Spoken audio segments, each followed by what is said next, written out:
मुझे याद है मैं उस समय पे ना जैसे अंदर से रोता है इंसान, मुझे अंदर से वैसी फीलिंग आई थी कि ऐसा नहीं होना चाहिए।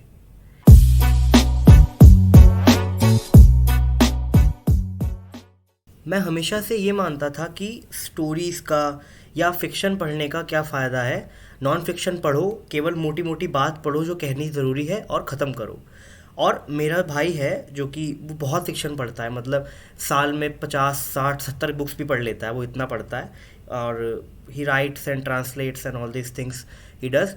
तो मेरी हमेशा उससे इस बात पे ये बात हमेशा होती है ये कि फ़िक्शन क्यों पढ़ना है। ही आज सजेस्ट मी कि फ़िक्शन पढ़ो, फ़ायदा होगा, फ़िक्शन पढ़ो, काम आएगा। और मैं कहता फ़िक्शन ही क्या ज़रूरत होता है, अगर तुम्हें एक बात बतानी है कहानी के थ्रू कि ऑनेस्ट रहो।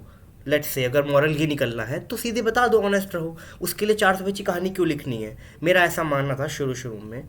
तो उसके बाद एक दिन मैं ऐसे ही भाई से इस बारे में बात कर रहा था, यही कि क्यों फिक्शन पढ़ना ज़रूरी नहीं है, क्यों नॉन फिक्शन से आपका काम हो जाएगा, क्यों इतना बेकार ये सब कहानियाँ पढ़ना, यूज़लेस। कि मैं रात को लेटा था, तारों की छाँव और ऑल दीज थिंग्स जैसे बुक स्टार्ट होती हैं कुछ, तो ये सब क्यों करना है। तभी फिर बात करते करते मैं थोड़ी देर शांत हुआ, मेरे दिमाग में एक बहुत पुराना इंसिडेंट आया जिससे मुझे कुछ समझ में आया। इंसिडेंट ये आया कि जब मैं बहुत छोटा था, लाइक मैं 4 या 5 साल का मैक्सिमम रहा हूँगा, उससे ज़्यादा नहीं। तो टीवी पे ना एक कहानी आया करती थी रोज़ रात को, हफ्ते में एक बार या रोज़, आई डोंट नो, बट आती थी। तो एक उसमें कहानी आई थी जिसका नाम था पांचवा पराठा। उसमें एक बहुत गरीब फैमिली होती है और वहाँ पे एक लड़की होती है, एक छोटा बच्चा होता है और उनके माँ बाप होते हैं। तो दिखाते हैं कि लड़की की दोस्त स्कूल में रोज लंच लेके आती है और वो लड़की गरीब है दूसरी, तो वो कुछ लाती नहीं लंच में। तो उसकी दोस्त कहती है तो लंच में कुछ लाती क्यों नहीं है, खाना क्यों नहीं लाती है घर से। तो एक दिन रात को वहाँ पे एक्स्ट्रा एक पराठा बच जाता है घर पे। एक एक सबने खा लिया, एक पराठा एक्स्ट्रा बच गया। तो लड़की बहुत खुश होती है, कल को मैं लेके जाऊंगी और मेरी दोस्त देख के मैं दोस्त को दिखाऊंगी, वो बहुत खुश होती है। लाइक वो एक पराठे से वो बहुत खुश थी कि बस अब कल को तो मज़ा आ जाएगा। और उसका छोटा भाई होता है 2 3 4 साल का ही, वो पराठा देखता है, उसका मन करता है खाने का और वो खा लेता है उस पराठे को। तो वो लड़की को इतना गुस्सा आता है, वो इतना फ्रस्ट्रेट हो जाती है उस चीज़ से कि उसको पास वो पराठा नहीं बचा, वो कल को ले जा नहीं पाएगी, उसकी दोस्त क्या कहेगी, वो लंच में क्या लेके जाएगी।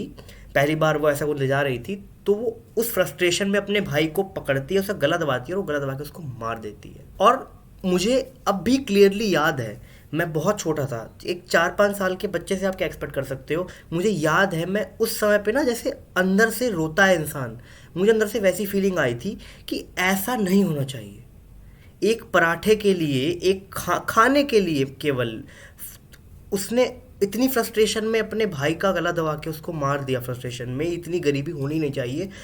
उससे मुझे समझ में आया कि गरीबी एक अभिशाप है। और यहाँ पे मेन मुद्दा ये है कि अभी कुछ टाइम पहले ही मुझे ये बात समझ आई है, तो इतनी साल पुरानी बात मेरे दिमाग में इतनी इंटैक्ट कैसे है।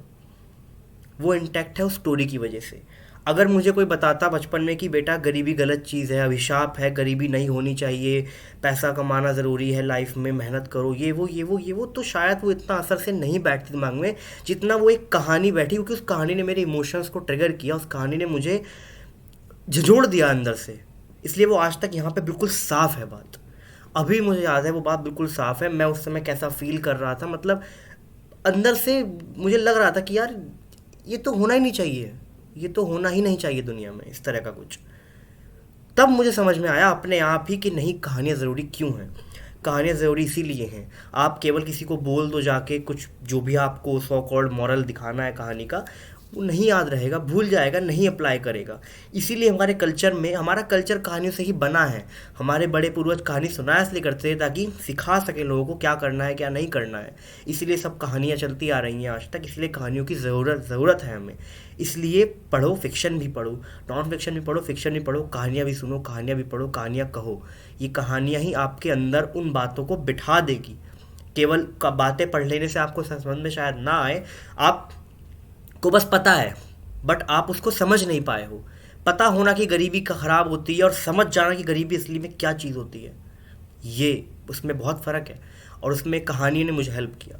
तो इसलिए मुझे उसमें समझ में आ गया कि नहीं, स्टोरीज़ का लाइफ में बहुत बड़ा मतलब है, वो यूज़लेस नहीं होती हैं। लोग पागल नहीं है जो पढ़ सुन रहे हैं स्टोरीज़ को। एंड या thank you so much for watching. और प्लीज़ कमेंट करो आपको अगर कुछ भी बात है, कुछ नया टॉपिक सजेस्ट करना है, if you want to discuss something, share something, if you want to share any incident जो आपके साथ से कुछ हुआ हो, जहाँ पे आपको रियलाइजेशन हुआ हो कुछ, and please leave a like and subscribe to the channel for more such videos you don't, and also press that bell icon ताकि आप मिस ना करो, कुछ ऐसा कंटेंट अच्छा आए, अपनी फीड को अच्छा करो, ठीक है। एंड या that's it, thank you for watching, bye bye.